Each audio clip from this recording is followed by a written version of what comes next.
12월 4일 금요일 다니엘 8장 15절부터 27절까지의 말씀입니다.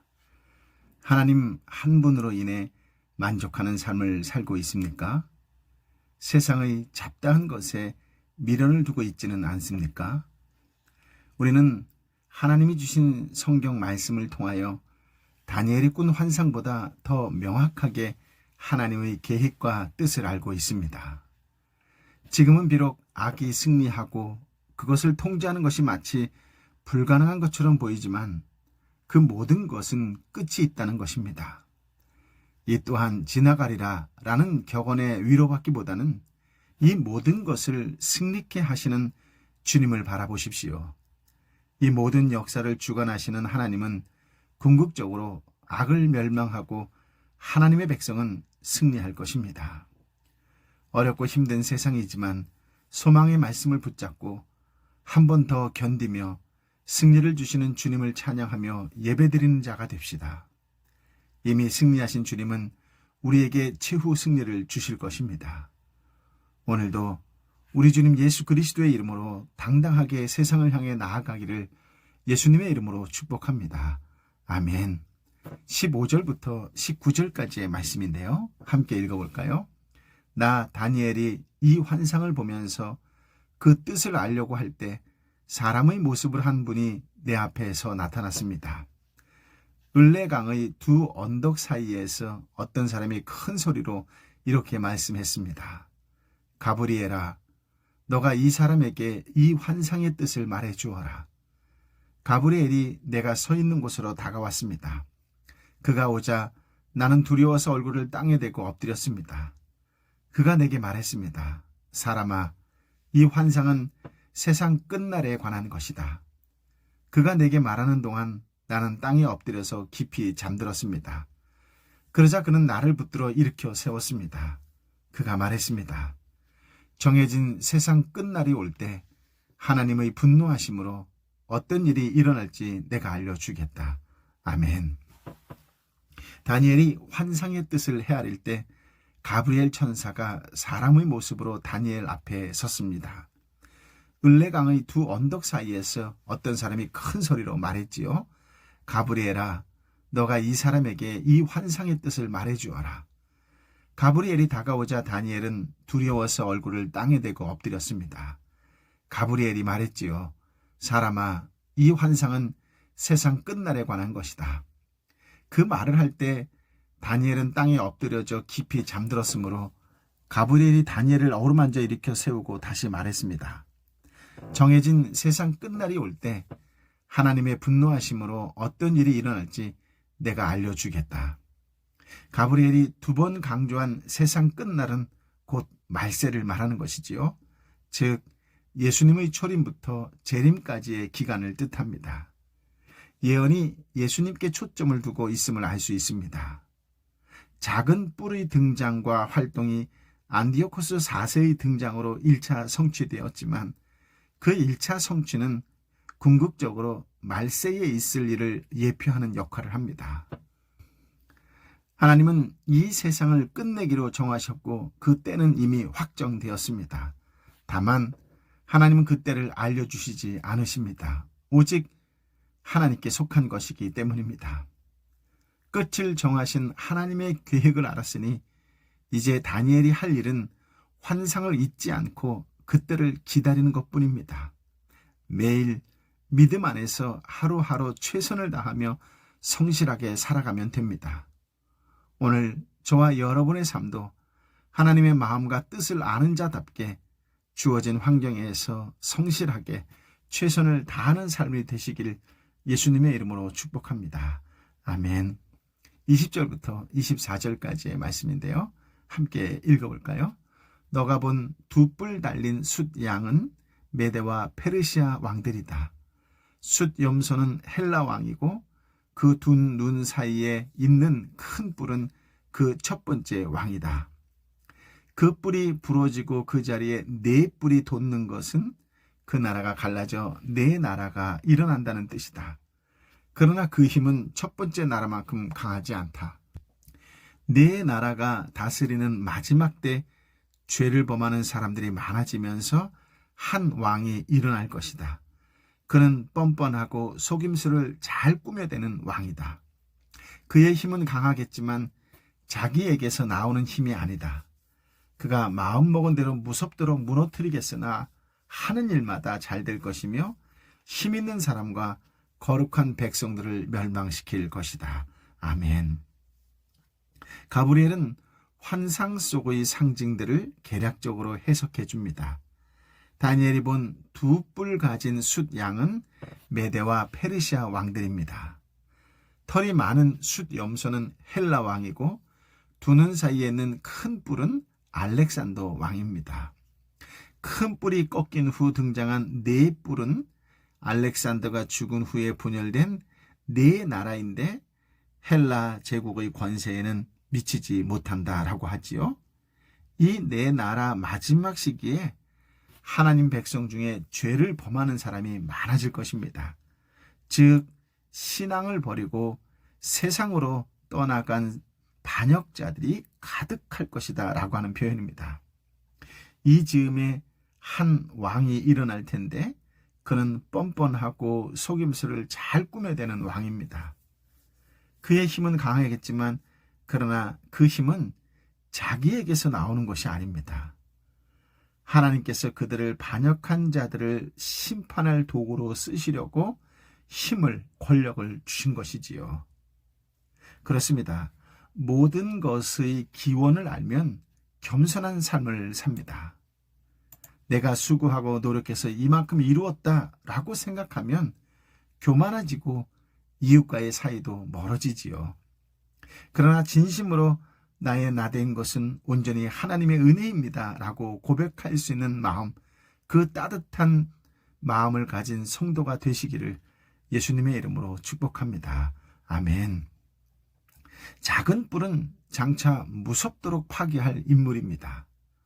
반역한 자들을 심판의 도구이므로, 반역한 자들을 심판할 도구이므로 그의 놀랄 만한 파괴는 영광스러운 땅에서 실현되지요.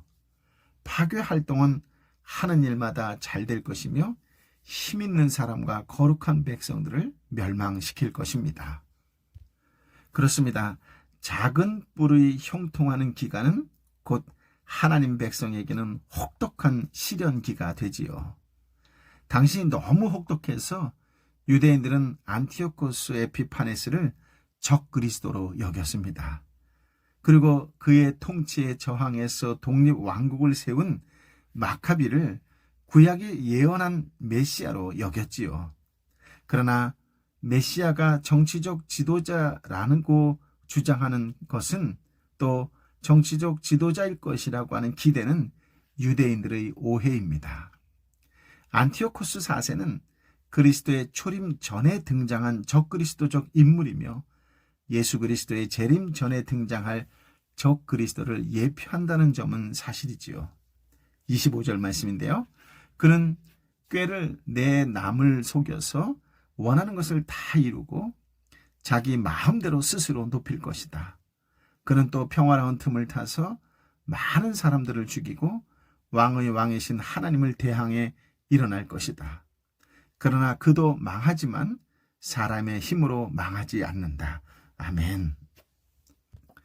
작은 뿔은 음흉해서 상대를 속이고 기만하는 데 능숙합니다. 게다가 마음대로 스스로 높일 것입니다. 본문에 평화로운 틈을 탄다라고 하는 말은 경고 없이 예상치 않게 갑자기라는 뜻인데요. 즉 평화를 가장하고 있다가 무리가 안심하고 있을 때 갑작스럽게 그 무리를 죽인다라고 하는 뜻입니다. 셀류코스 왕조를 시작한 안티오코스 3세의 장남 셀류코스 4세가 암살된 후 합법적 왕위 계승자는 왕의 장남 데메트리오스였습니다. 그러나 안티오코스 4세는 조카 데메트리우스를 인질로 잡아두고 암살범인 헬리오도로스 총독을 처단한 후 왕위를 찬탈합니다. 그래서 부당한 왕위 계승을 정당화하려고 뻔뻔하고 간교한 흉계와 술수를 사용했지요. 그는 자칭 제우스 신의 현신이라고 떠벌렸으니 놀랍도록 거만하고 큰 인물인 척했습니다. 작은 뿔은 평화로운 틈을 타서 많은 사람을 죽이고 왕의 왕이신 하나님을 대적할 것입니다. 안티오코스 4세는 유대인과 맺은 평화 조약을 깨고 강력한 헬라화 정책을 시행해서 많은 유대인들을 학살했지요.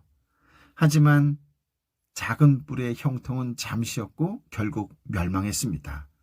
25절에 보면 그러나 그도 망하지만 사람의 힘으로 망하지 않는다라고 되어 있지요. 작은 뿔로 예표된 모든 적그리스도가 이 말씀대로 깨어질 것입니다. 해석을 끝낸 천사는 반드시 성취될 환상이라는 점을 강조해요. 26절 말씀인데요. 너에게 보여준 밤낮의 환상은 확실히 이루어지지만 먼 훗날 일어날 일이니 너는 그 환상들을 잘 간직해 두어라. 아멘.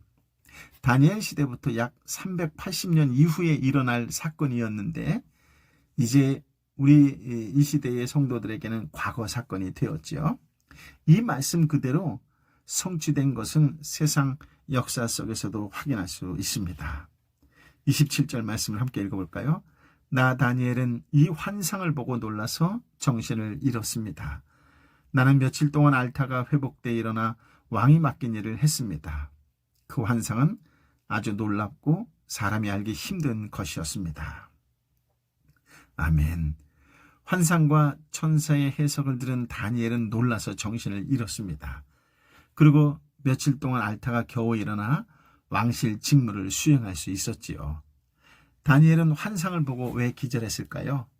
가장 대표적인 이유는 세계 역사의 배후에 하나님의 섭리가 있다는 사실을 깨닫고 그는 충격을 받았을 것입니다. 또 한편 하나님께서 언약 배반자들, 즉 신앙을 버리고 세상을 떠나간 사람들 때문에 하나님이 진노하실 때 언약의 신실한 백성들도 함께 겪어야 할 혹독한 환난 때문에 마음이 아팠을 것입니다. 다니엘은 환상 때문에 놀랐지만 다른 사람들은 그 뜻을 깨닫지 못했습니다. 그렇습니다. 환상을 아는 것과 그 뜻을 깨닫는 것은 별개의 문제이지요. 환상의 내용만 알고 뜻은 깨닫지 못할 수 있기 때문입니다. 하나님이 보여주신 계시는 인간의 힘과 지혜로는 온전히 이해할 수 없습니다. 오직 성령이 깨닫게 하심으로만 이해할 수 있습니다. 하나님은 지금도 다양한 방법으로 당신의 뜻을 보이십니다. 그러나 우리가 무지하고 관심이 없어서 하나님의 뜻을 온전히 헤아릴 수 없지요. 하나님의 뜻을 알기 소망하십니까? 하나님의 말씀을 깨달을 수 있도록 성령 충만함을 기도하시기 바랍니다. 짐승 제국들은 자기 마음대로 행하고 스스로 강해졌다라는 공통점이 있습니다. 스스로 강해졌다, 스스로 높아졌다, 스스로 큰 사람 척하는 특징이 있지요. 그들은 모든 권세가 하나님께서 주관하신다라고 하는 것을 인정하지 않습니다. 오히려 하나님을 무시하고 강력한 힘을 가진 자기 자신을 신격화하지요. 그러나 더 강한 자가 등장할 때 그들에게는 그 손에서 구원할 자 혹은 그 소나기에서 벗어나게 할 자가 없다는 사실이 드러납니다. 그래서 반드시 무너집니다. 그러나 하나님 백성에게는 강한 손에서 능히 구하시는 분이 계시지요. 하나님 백성에게는 포로 삼는 자의 소나기에서 벗어나게 하시는 왕이 함께 하십니다. 그래서 참 교회는 힘없고 연약해 보일지라도 주님 재림 때까지 결단코 무너지지 않습니다. 하나님께서 보호해 주시고 붙잡아 주시기 때문이지요. 성령 충만하십시오. 말씀을 잘 깨닫고 알아가는 은혜가 임하기를 축복합니다. 하나님과 더욱 친밀한 관계로 성장하고 성숙하시기를 우리 주님 예수 그리스도의 이름으로 축복합니다. 아멘. 아버지 하나님, 참으로 귀한 말씀, 생명의 말씀을 허락하여 주시니 감사합니다. 오늘 주신 말씀을 통하여서도 우리가 분명히 선포할 수 있는 것은 우주 만물을 우리 한 사람 한 사람의 생사화복을 주관하시고 주장하시는 분은 하나님 한 분이십니다 라고 하는 놀라운 깨달음과 은혜를 주시니 감사합니다. 주님, 은혜를 아는 자답게 나의 모든 것을 아시는 주께서 나를 다스리시고 이 땅과 열방을 다스리는 분이 바로 주님이시라고 선포할 수 있는 믿음의 사람이 되게 하여 주옵소서. 궁극적으로 승리할 수밖에 없는 것이 이미 승리하신 예수님을 믿는 믿음의 사람이기 때문이라고. 그래서 어떤 상황과 환경 속에서도 소망의 말씀을 붙잡고 한 번 더 견디고 인내하며 한 번 더 주님을 바라보며 한 번 더 주님의 사랑의 마음을 표현하고 그렇게 승리하는 주님을 바라보며 주님을 찬양하며 주님께 예배드리는 예배자가 되게 하여 주옵소서. 우리는 반드시 승리할 줄 믿습니다. 비록 육신이 연약하고 경제적으로 다 무너진 것 같은 상황과 환경 속에 있다 할지라도 예수 그 이름을 붙잡고 부르짖고 나아갈 때에 하나님께서 다시 일으켜 세워주시고 승리하는 하나님의 아들로 하나님의 딸로 세워주실 줄 믿습니다. 오늘 예수의 이름으로 당당히 부르짖고 선포하며 세상 속에 들어가 힘차게 주어진 일을 감당하는 믿음의 사람, 성령의 사람들 되게 하여 주옵소서. 결단코 나의 능력으로 하지 아니하고 하나님께서 주신 지혜와 성령의 임재하심으로 함께 하시는 능력으로 살아가겠노라고, 말씀에 순종하며 말씀의 뜻대로 살아가겠노라고 새롭게 결단하고 결심하는 이 시간이 되게 하여 주옵소서. 어떤 상황과 환경 속에서도 성실하게 최선을 다하며 살아가는 믿음의 형제, 믿음의 자매로 살아가는 것을 통하여 하나님께 기쁨이요 이 땅의 사람들에게 특별히 어렵고 힘들고 지쳐있는 자들에게 미소를 짓게 하는 축복과 은혜와 구원의 통로의 삶으로 살아가는 오늘 우리의 삶, 복된 그리스도인의 삶이 되게 하여 주옵소서. 오 성령이여 임하여 주옵소서. 나의 나된 것은 온전히 하나님의 은혜입니다. 주여 다시 한번 우리의 삶 가운데 역사하여 주옵소서. 이제는 길이여 진리여 생명 되신 우리 주님 예수 그리스도의 은혜와 아버지 하나님의 크신 사랑과 성령 하나님의 위로 역사 교통 충만하심이 주신 말씀을 붙잡고 어떤 상황과 환경 속에서 오직 예수 그리스도 이름으로 승리하며 살아갈 수 있는 그 힘을 주시는 아버지 하나님만을 바라보며 살아가려고 세상 속에서 힘들고 어렵고 지치고 연약한 자들 곁에서 중보기도하며 함께 세상을 일으키는 자로 그리스도의 향기를 드러내는 자로 살겠노라고 결단하는 하나님의 사람들 한 사람 한 사람 머리 위에 함께 기도하는 삼토와 일토와 공동체와 열방의 선교사님과 함께하여 주옵기를 간절히 축원하옵나이다. 아멘.